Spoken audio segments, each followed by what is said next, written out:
someone who is in the rural areas, would they be able to reach you? They can reach us because they can reach us on phone.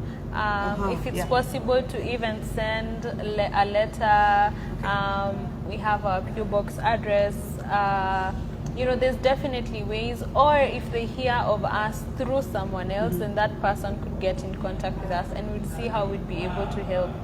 Now, unfortunately, because of capacity issues, we've not been able to get our services beyond Nairobi and its environs. Because it's a lot, you'd have to think of, okay, what other advocates are available in those areas?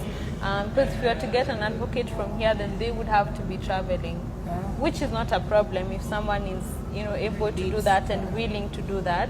But at the moment, because of our limited capacity, we are not able to go beyond Nairobi and its environs. However, that does not mean that you can't reach out to us. We've already established a network of advocates. So if you reach out to us and maybe your case is not in Nairobi, but I know of a certain advocate who practices, say, in Busia or any other place, then I'll reach out to them. It might not be a Wakilisha case, but then we'll still have helped that person. One of the things that we do at Mshauri Youth Empowerment Program, as I said before, is we conduct mentorship programs with the children that we interact with, and the default place that we meet with these children has always been in the schools and in areas where if we find a community hall and we can set up the resource centers, we can do that and meet with them. So for your mentorship programs, how do you meet this young people? How do you meet the people? Do they come? Is it on a one-on-one basis, or do you have programs that you have for the mentorship? Yeah. Okay. So for these children, it's on a one-on-one basis. Well, it used to be before COVID, unfortunately, because we mainly used to work with Committee YCTC, Committee Youth Correction and Training Center. There are children within committee, but they're not, there's the safeguards that they're held separately from adults. It's a separate facility or institution on its own. So that's where we used to go. But now, because of COVID-19 and the restrictions and ensuring that everyone stays safe, the government banned prison visits. So we've not gone for mentorship sessions. We've gone to maybe donate items, maybe speak to the welfare officers and see how the children are, but not for the mentorship. However, before that, we would go every week and we'd have 2-hour sessions with our cohort.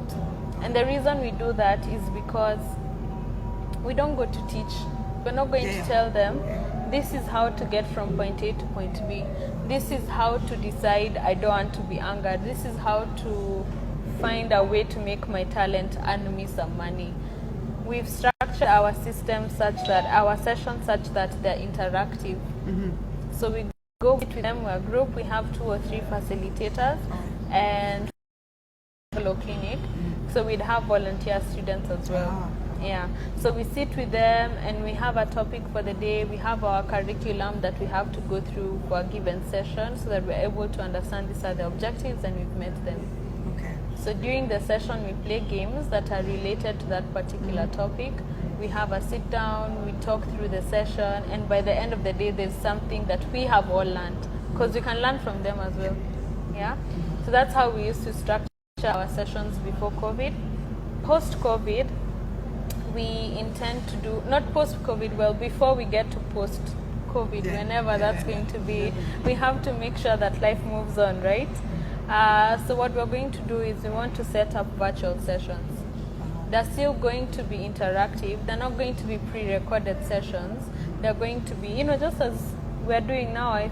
I hope that our listeners feel that we are interacting in one way or another.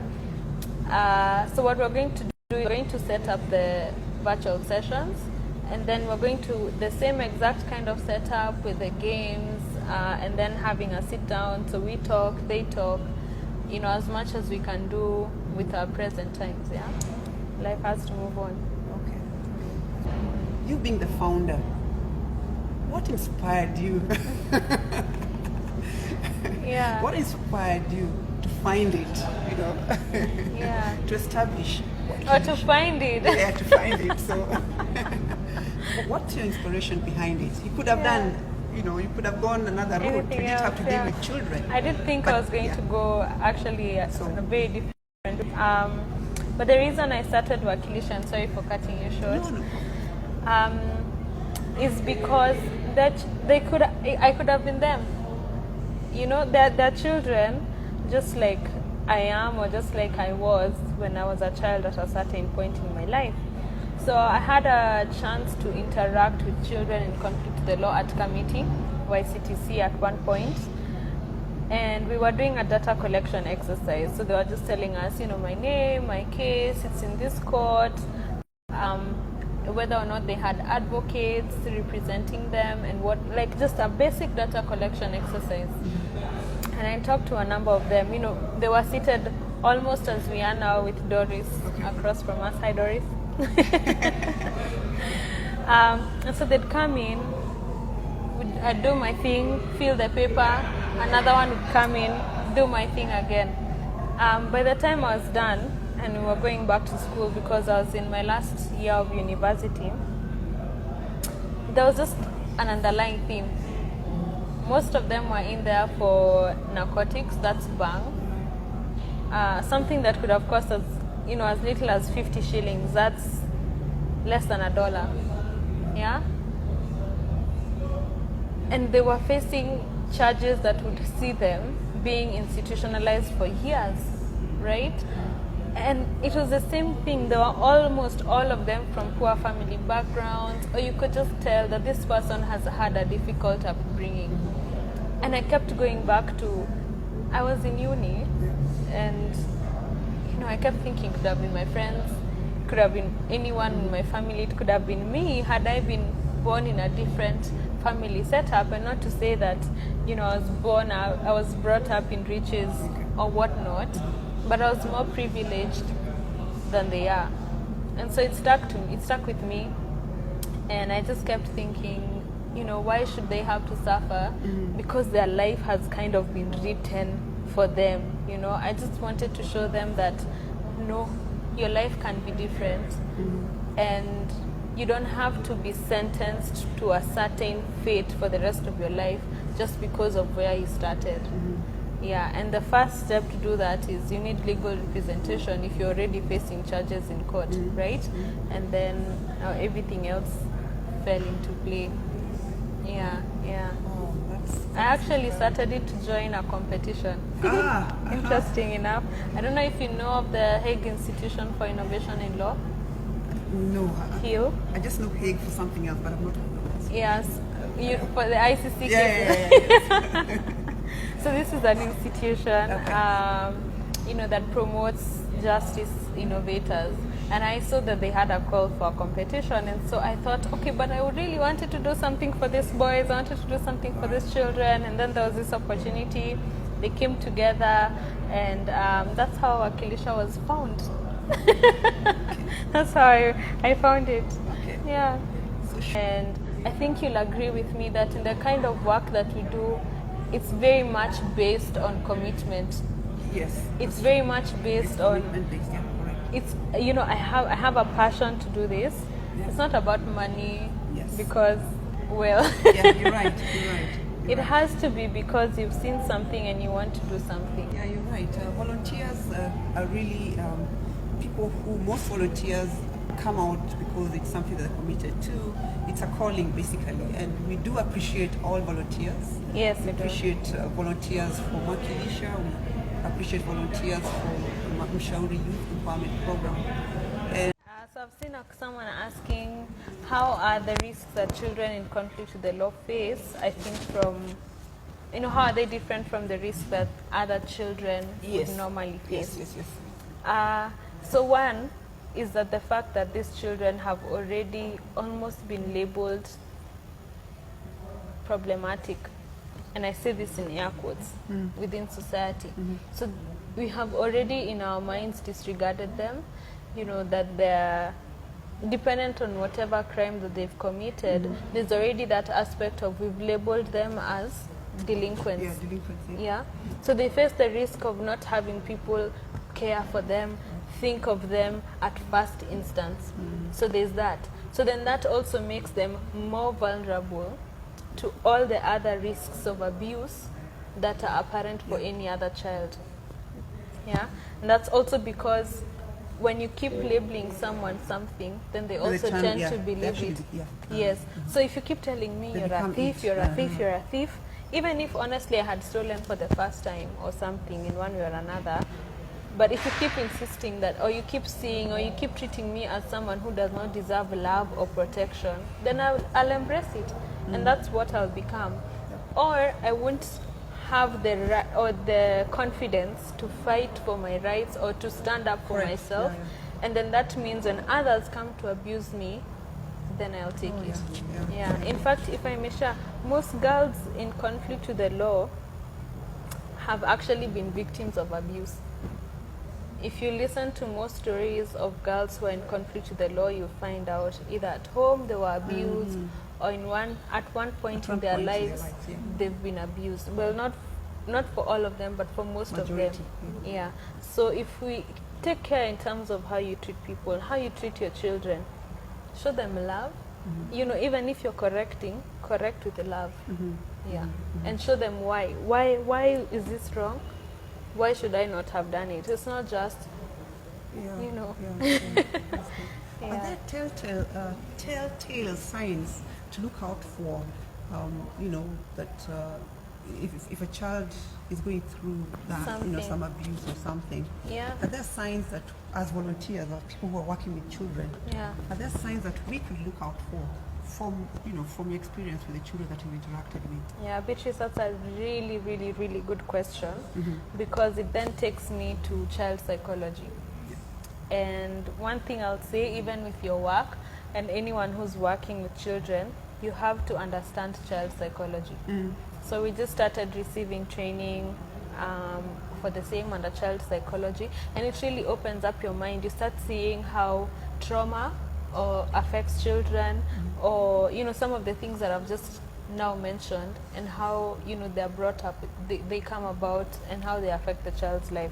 So in terms of things that you could look out for, it really also depends from one child to another, because I could tell you that a quiet child might be a delinquent child, but then there are people out of their personality are quiet. There are people like me, I'm very chatty, you know.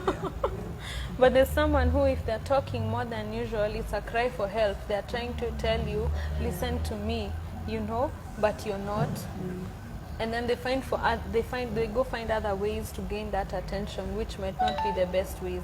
So I really cannot say that I'm not myself an expert of child psychology. I'm just undergoing training. But if you know a child well enough, then you'll start seeing that, you know, there's something different, or the way they behave is not the norm. You know, there's something that's different about them. And instead of either disregarding it, so there's two things you could do. You could either disregard it, or you could blame the child. See, then that's also not a good way to deal with it. So child psychology is also very, very important, and I think it's very, very much tied to child protection, because you need to understand the psychology of a child and how children develop from one stage. There are actually stages of development, and children must go through all of these stages. So I think that's how I'd answer that. Yes. You keep on smiling when I say Elizabeth. Most Elizabeths that I know are called Liz. I just didn't want to jump ahead and say Liz. Can I call you Liz?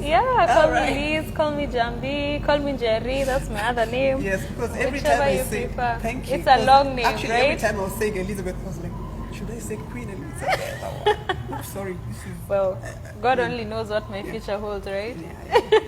So thank you, Liz. Thank you so much for creating time to come out and join us. We do have one other person with us in this conversation. She's been kind enough to hold for us our camera. But before we sign off, I don't know if she has something to say. Say hi. Just say hello. Hi everyone, thank you. My name is Doris Mwangi.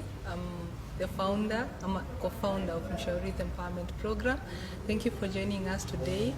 And as you conclude this series of child protection, make sure that you engage with us, make sure that you ask questions about child protection, and we are here to answer, we are here to create awareness about child protection. Yes, bye bye. Yeah, I can talk forever. Yeah, no, which is good. It's a good thing because we are learning, and that's why we're here. Yeah. So thank you so much for coming up to meet us. Look forward to many more of this. I hope you will be available if, in case we need to have another one with you. I'm always available. At this point, we are truly grateful that you created time to come and have this sit down with us.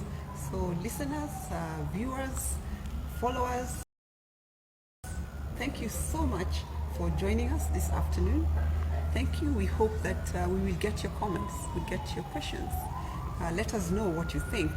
We also want to hear from you about child protection. Remember, children are the future. It is your responsibility, it is my responsibility to ensure that they are safeguarded, they are protected, and that they live to the fullest of their potential.